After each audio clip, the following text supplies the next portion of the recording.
প্রথম আলো ডেইলি স্টারের সাথে জড়িয়ে ছাত্র শিবিরকে ফাঁসানোর চেষ্টা করছে বিএনপি।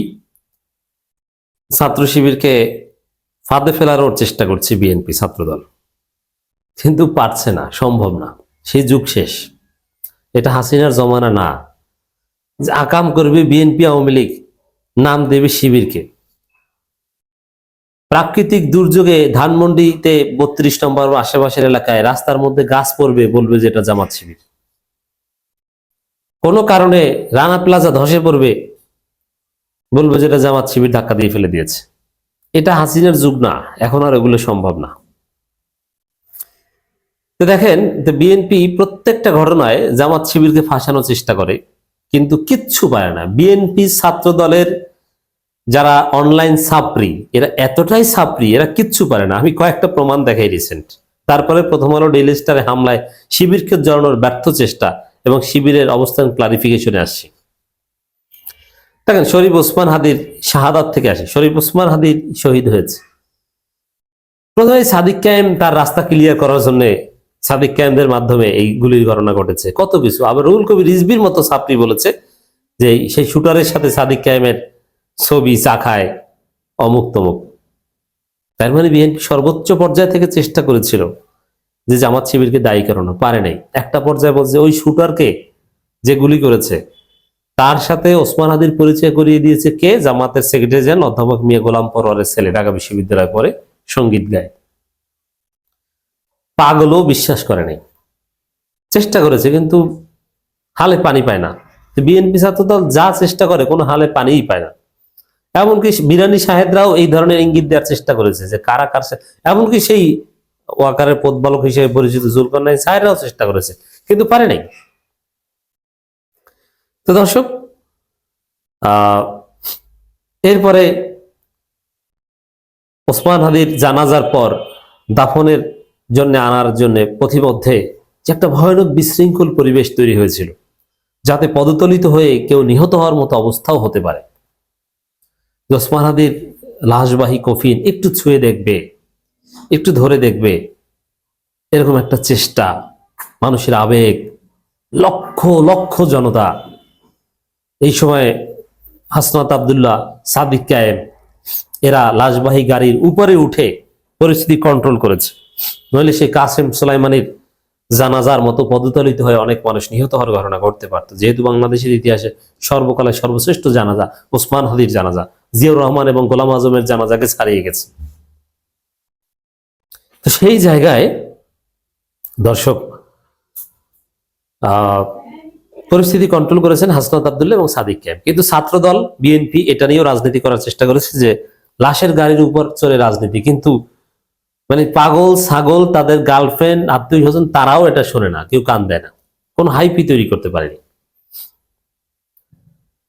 তো গেল এটা, মানে কোনো কিছুই কিন্তু পারে না। এরপরে প্রথম আলো ডেইলি স্টার কার্যালয়ে হামলার ঘটনায় জামাতকে জড়ানোর চেষ্টা, শিবিরকে জড়ানোর চেষ্টা, যে এই শিবিরের অমুক ছিল তমুক ছিল, কিন্তু কোনো হাইপ তৈরি করতে পারছে না। প্রথম আলো ডেইলি স্টার নিজেরাও চেষ্টা করছে, কিন্তু লাভ নাই।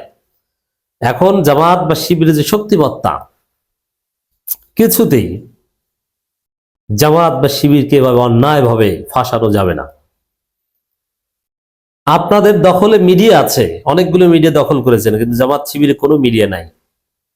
কিন্তু বাংলাদেশের জনগণ এক একজন এক একটা মিডিয়া। জনতার বিপুল সমর্থনের কারণে বিএনপি ছাত্রদলে সব ষড়যন্ত্র ভেসে যায়, কিচ্ছু পারবেন না আপনি। এরকমই ঘটনা এই প্রথম আলো ডেইলি স্টার কার্যালয়ে হামলার ঘটনার সাথে শিবিরকে ফাঁদে ফেলার চেষ্টা, ফাঁসানোর চেষ্টা। ওরা প্রচার করে যে এর সাথে শিবির জড়িত, অথচ শিবিরের সাথে কোনো সম্পর্ক নাই।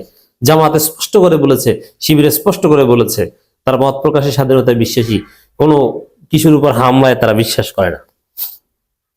এবং সেখানে ফুটেজ আছে কারা হামলা করেছে, কোনোভাবে শিবিরে সম্পৃক্ততা পাওয়া যায় না। কারা করেছে এটা উগ্রবাদীরা করেছে, কিন্তু অতি উৎসাহী লোক করেছে। কিন্তু শিবির সুশৃঙ্খল, ওইখানে শিবিরের কোনো কাজ ছিল না। শিবিরের কাজ ছিল ঢাকা বিশ্ববিদ্যালয়, শাহবাগে, এইসব জায়গায়। এক একজন ঘটনা, মানে ঢাকা বিশ্ববিদ্যালয় মানে শিবির, এটা ধরে নিয়েছে।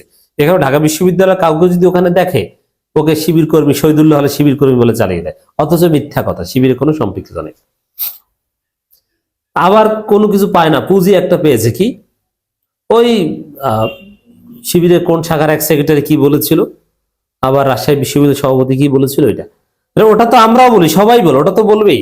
প্রথম আলো ডেইলি স্টার ভারতের দালাল, তাদের বিরুদ্ধে আমাদের যুদ্ধ অবিরত, এটা তো পিনাকি ইলিয়াসও বলে। এর মানে এই নয় যে তাদের কার্যালয়ে হামলা করতে হবে। পিনাকি ভট্টাচার্যের অবস্থানও ক্লিয়ার, প্রথম আলো কার্যালয়ের সামনে জিয়াফত অনুষ্ঠান করতে চেয়েছেন, কিন্তু এর মানে এই না যে হামলা করতে হবে। এটার মাধ্যমে একটা বার্তা দেওয়া, প্রেসার ক্রিয়েট করা, তাদের এডিটোরিয়াল পলিসি চেঞ্জ করেন। কিন্তু হামলার ঘটনায় ধানমন্ডি 32-এ হামলা ভেঙে ফেলা আর প্রথম আলো ডেইলি স্টার কার্যালয়ে আগুন দেওয়া এক না। ধানমন্ডি 32-এ হামলা জায়েজ এবং অনেক ক্ষেত্রে উচিত। ফাঁকা জায়গা, কোনো মানুষজন নাই, কোনো কাগজপত্র নেই, এটা ফেসিবাদের একটা তীর্থস্থান, আইকন। কিন্তু প্রথম আলো ডেইলি স্টার কার্যালয়ের মধ্যে মানুষ আছে, প্রয়োজনীয় কাগজপত্র আছে, এবং সেটা সংবাদপত্র। এই কারণে তাদের প্রথম আলো ডেইলি স্টারের বিরুদ্ধে আমাদের লড়াই বা শিবিরের লড়াই, পিনাকিদের লড়াই ভিন্ন। যদিও পিনাকিকে কিন্তু জামাত বা শিবির তারা ওন করে না, এক্ষেত্রে পার্থক্য আছে। তো দর্শক, তো এই যে বিএনপি ছাত্র দলের যে চেষ্টা, অপচেষ্টা শিবিরকে ফাঁসানোর, ফাঁদে ফেলেন, এই যুগ নাই তো এখন, এটা পারবেন না। প্রথম আলো ডেইলি স্টার চেষ্টাগুলো করেন, এটা হাসিনা ক্ষমতায় থাকলে সম্ভব ছিল। যে আকাম বিএনপি আওয়ামী লীগ করে হিন্দুদের উপর হামলা করে, রামুর বৌদ্ধ মন্দিরে হামলা করে, আপনি নাম দিবেন জামাত শিবিরে, যাই ঘটান নাম জামাত শিবির দিয়ে দিলেই হলো। ওই যুগ নাই, ওটা কেউ বিশ্বাস করে না।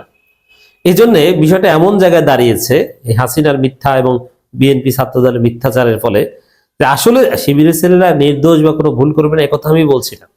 তারা ভুল করলে ওটাকে মানুষ ভুল মনে করে না, মনে করে যে ওটা তো অপপ্রচার। তো দর্শক, রাবি সভাপতি আর জাবি সেক্রেটারি বক্তব্য ব্যক্তিগত অনিচ্ছাকৃত, স্লিপ অফ টাং, ছাত্র শিবির এটা বলেছে। হ্যাঁ, এখন এই ভারতের দালাল পত্রিকার বিরুদ্ধে অনেকে অনেক কথা বলতে পারে, কিন্তু তারা কিছুতেই সাংগঠনিকভাবে শিবির কোনো কর্মসূচি নিয়ে সেখানে আগুন জ্বালাতে যায়নি। ভুল বক্তব্য দিলেও হামলা করতে যায়নি, হামলার কোনো বিষয়ের সাথে শিবির জড়িত না, ভুল কন্টেন্ট হচ্ছে এটা। বাম শাহবাগী ছায়ানট উদ্দিজিকে তছনছ করে দিতে হবে, তাহলে বাংলাদেশের প্রকৃত স্বাধীনতা অর্জন হবে। এটা তো সত্য কথা, কে না বলে। তছনছ করা মানে তো আগুন দেয় না, তছনছ করা মানে ইনকিলাব মঞ্চ যেটা করেছে, বিকল্প কালচারাল লড়াই চালিয়ে যাওয়া, সেটা শিবির এটাই মনে করে। আর শিবির সেই কালচারাল লড়াই চালিয়ে যাচ্ছে। এমন মন্তব্য করেছেন বাংলাদেশ ইসলামী ছাত্র শিবির জাহাঙ্গীরনগর বিশ্ববিদ্যালয় শাখার সেক্রেটারি মুস্তাফিজুর রহমান। অন্যদিকে দেশের শীর্ষস্থানীয় বাংলা দৈনিক প্রথম আলো ইংরেজি দৈনিক দ্য ডেইলি স্টার অবশ্যই বন্ধ করতে হবে বলে ঘোষণা দিয়েছেন রাজশাহী বিশ্ববিদ্যালয় কেন্দ্রীয় ছাত্র সংসদের বিবি ও বিশ্ববিদ্যালয় শাখা সভাপতি মুস্তাকুর রহমান। আচ্ছা ঠিক আছে, যদি এটা বলেও থাকে, হ্যাঁ এটা বলেছে, এখন বন্ধ করতে বলা এটা তো একটা আইনি প্রক্রিয়া, এটা তো আর আগুন দেওয়ার সাথে সম্পৃক্ত না। বন্ধ করতে বলা এটা তিনি ব্যক্তিগতভাবে বলেছেন, এটা ঠিক না। আর বন্ধ করার দাবি তো আমিও করতে পারি, আপনি করতে পারেন, এটা তো কোনো ফৌজদারি অপরাধ না, কিন্তু আগুন দেওয়া ফৌজদারি অপরাধ। তার মানে শিবিরের কেউ বন্ধ করতে বলেছে, যেটা সেন্ট্রালি শিবির এই বন্ধ করার পক্ষেও না, সেটাকে কার্যালয়ে আগুন দেওয়ার সাথে তুলনা করে অপপ্রচার চালায়, এইভাবে শয়তানি করছে। কিন্তু লাভ নাই, শিবিরকে ফাঁদে ফেলা যাবে না, ফাঁসানো যাবে না, সেই যুগ নাই, এখন আর হাসিনা নাই।